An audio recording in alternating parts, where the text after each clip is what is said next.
So guys, eto naman tayo. Samsung S21 Ultra. Ayun ang issue niya, green line. So si Sir ang may-ari. Hello Sir. So Sir, kailan pa nangyari ito? Nung inabot sa akin, meron na siya eh.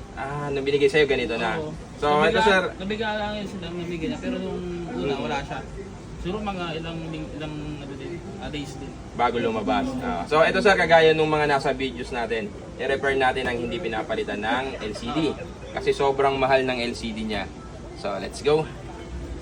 So ito guys, nire-read naman natin yung pixel niya kung nasaan yung guhit niya.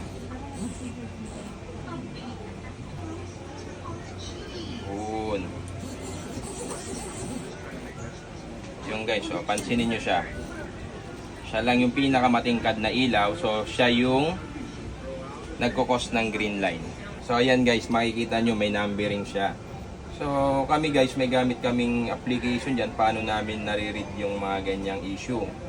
So ito, nandito tayo kay 1914, then tignan natin sa baba. Ayun, di ba? Kita na agad yung sunog niya.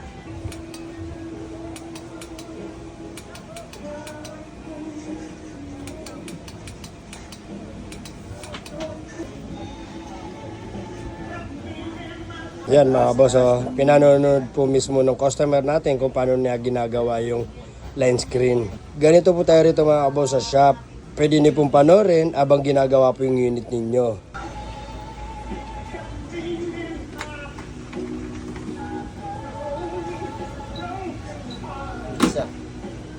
Sir, okay na sir. Ayan, wala na siyang line screen. Parang ano lang, parang Diba? hinihipan lang.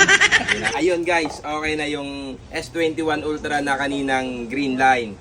Siyempre guys, wag kakalimutan sa gustong magpagawa, pwede kayong mag-message sa aming FB page, TikTok. So ayan guys yung page namin, pangalan Alex Halia.